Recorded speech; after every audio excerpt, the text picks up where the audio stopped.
നമ്മൾ ഓരോരുത്തർക്കും അഭിമാനിക്കാവുന്ന ഒരു നിമിഷമാണ്. എൽദോസ് നമുക്കെല്ലാവർക്കും മാതൃകയാണ്.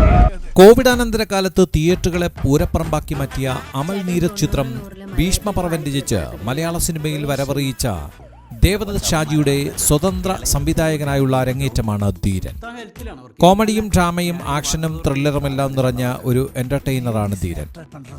പുതുതലമുറ താരങ്ങൾക്കൊപ്പം മലയാളത്തിന്റെ വിന്റേജ് താരങ്ങളും അഴിഞ്ഞാടിയാണ് ബോക്സ് ഓഫീസിൽ ചിരിയുടെ മാലപ്പടക്കം തീർക്കുന്നത്. എന്റെ കൊച്ചൻ ഞാനൊന്നും അല്ല ചെയ്ത്, അങ്ങനെ ചെയ്യാനും മാത്രം പ്രേമൊന്നും എനിക്ക് തന്റെ അടുത്തില്ല. ചുമ്മാ ഒരു മൂപ്പിന്റെ പുറത്തായിരുന്നു. എനിക്ക് കുഴപ്പമൊന്നും ഉണ്ടായിരുന്നില്ല. ഒരു നിമിഷം പോലും മടുപ്പ് തോന്നാത്ത വിധം ആദ്യ അവസാനം പ്രേക്ഷകരെ പിടിച്ചിരുത്തുന്ന ഗംഭീര തിരക്കഥ, രസകരമായ അഭിനയ മുഹൂർത്തങ്ങൾ, ഹാസ്യവും ആക്ഷേപഹാസ്യവും ഇടകലർന്ന സംഭാഷണങ്ങൾ, മത്സരിച്ചഭിനയിക്കുന്ന അഭിനേതാക്കളുടെ ടൈമിംഗ്, ഇങ്ങനെ ഏറെ പ്ലസ് ഉണ്ട് ധീരന് പറയാൻ. ധീരതയ്ക്കുള്ള രാഷ്ട്രപതിയുടെ മെഡൽ വാങ്ങി മലയാറ്റുകാരുടെ അഭിമാനമായി മാറിയ എൽദോസ് അവറാച്ചൻ പിന്നീട് അതേ നാട്ടുകാരുടെ പൊതുശത്രുവായി മാറുന്നു. സംഭവബഹുലമായ എൽദോസ് അവറാച്ചന്റെ യാത്രയാണ് ധീരന്റെ പ്രധാന പ്ലോട്ട്. രാജേഷ് മാധവനാണ് എൽദോസായി വേഷമിടുന്നത്.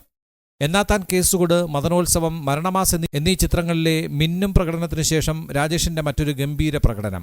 അശ്വതി മനോഹരൻ, ശബരീഷ് വർമ്മ, അഭിരാം രാധാകൃഷ്ണൻ, സിദ്ധാർത്ഥ് ഭരതൻ എന്നിവരെല്ലാം രാജേഷിന്റെ കഥാപാത്രത്തിന് മികച്ച പിന്തുണ നൽകി.